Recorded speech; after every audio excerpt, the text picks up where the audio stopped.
It's an experience like no other. I'm going to be talking about the Southern Cafe on this episode of the Driving with Rob podcast. Do you ever go into a place, like in this case a restaurant, and it takes you back to a simpler time? It takes you back to a happier time in your life. Well, what does that for me is a Southern Cafe. And in the foothills of North Carolina, where I was born and raised, quite often a Southern Cafe is going to be a barbecue place. And just a quick word on barbecue. Barbecue is a noun. It's not a verb.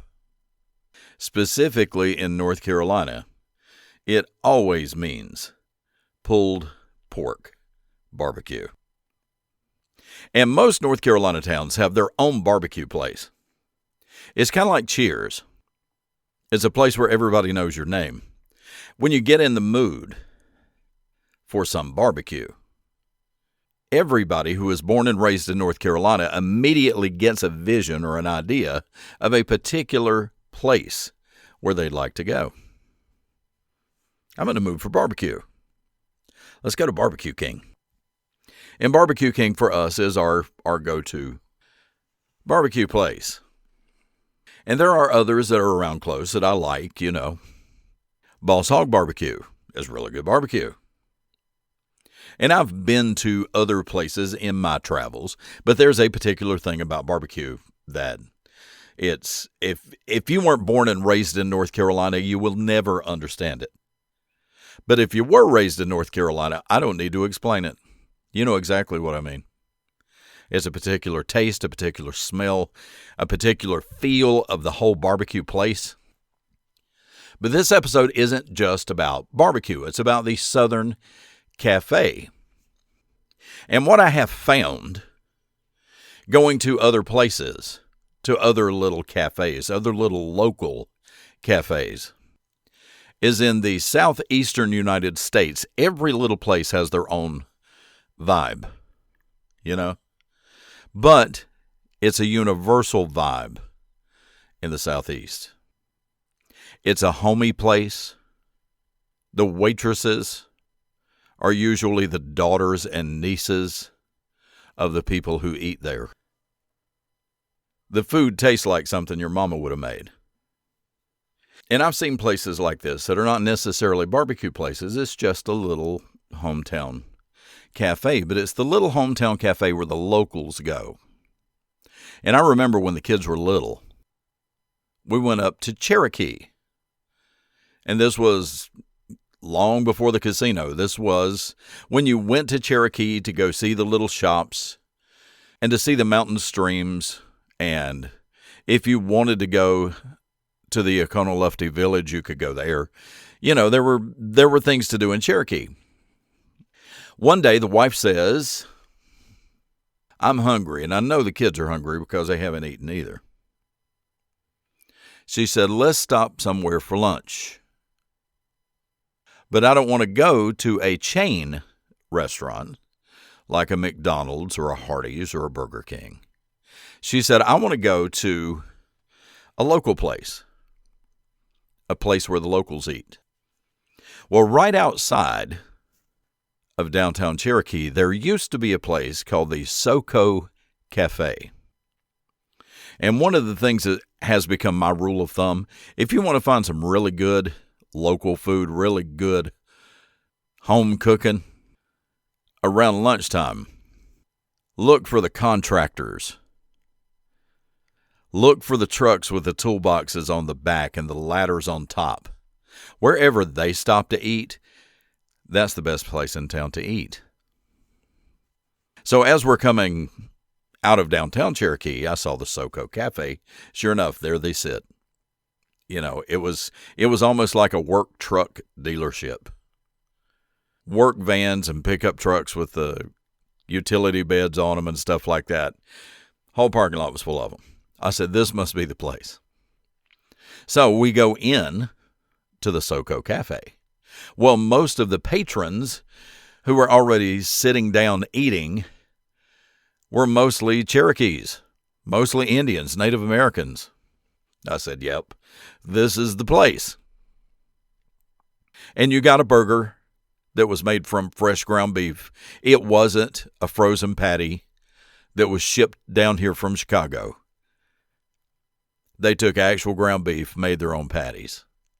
They made their own coleslaw. And you could just tell the whole place had a vibe to it.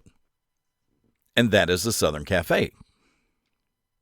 Well, many years ago, I was sent to a training class in Charlottesville, Virginia.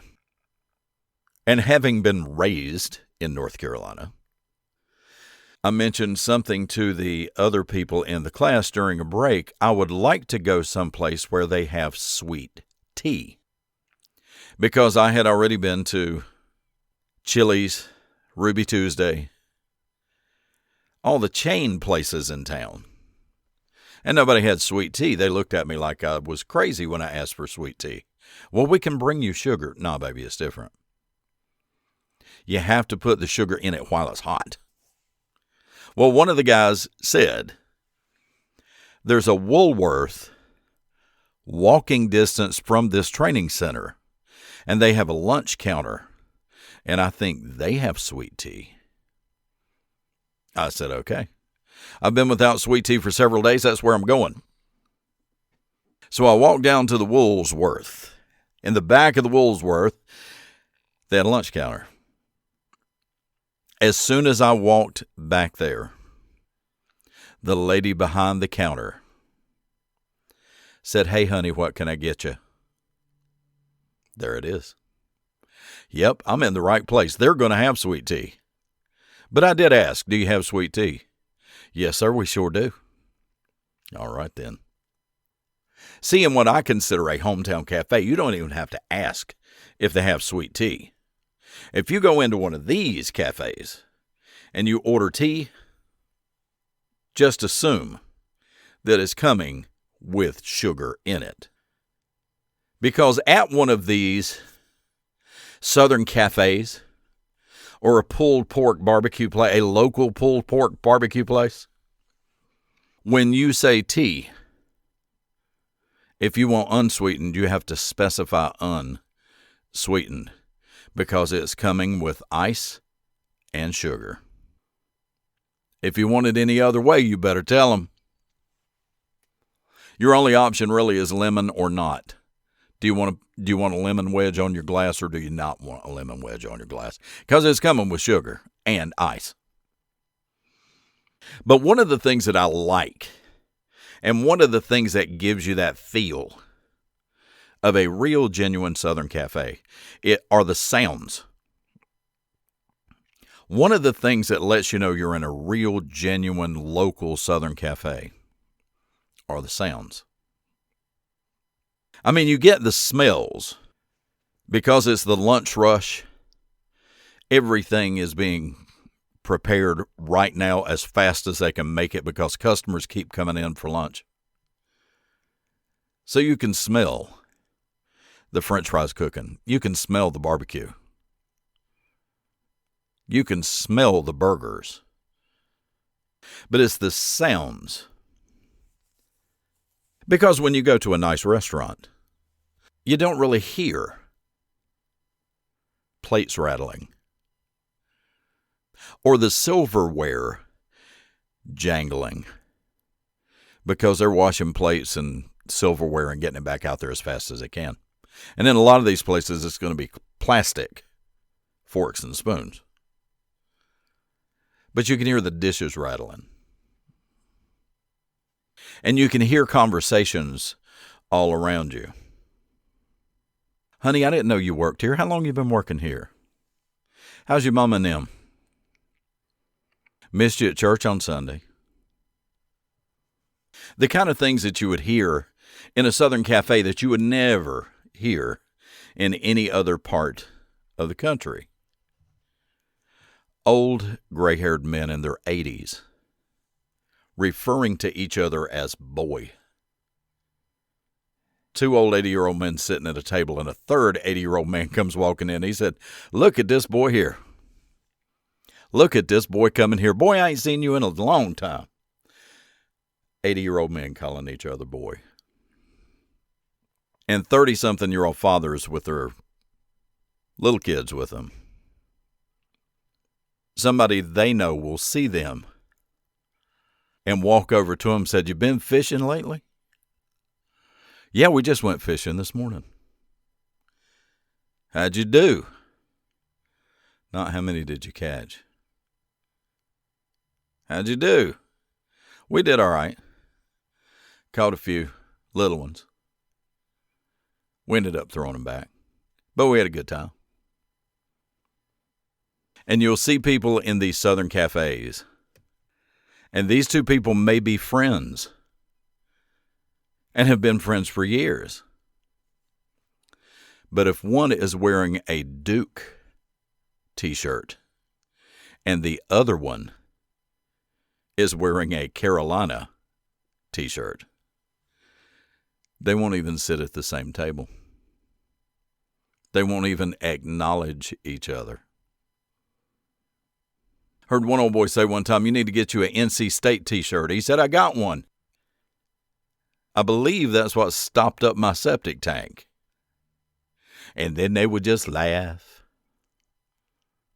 But the things that you hear in a Southern cafe is really the difference between a real, genuine Southern cafe or a real, genuine pulled pork barbecue place and a chain store.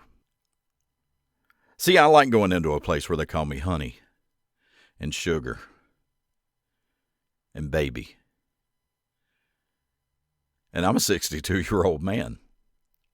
But when I hear those terms of endearment from somebody that, as far as I know, I'd never met before, that lets me know I'm in the right place. And that's going to do it for this episode of the podcast. I appreciate you listening. Thank you for downloading. If you like the podcast, tell your friends about it. Because if you like the podcast, there's a good chance other people will too. But thanks again for downloading. I'll talk to you next time. Bye now.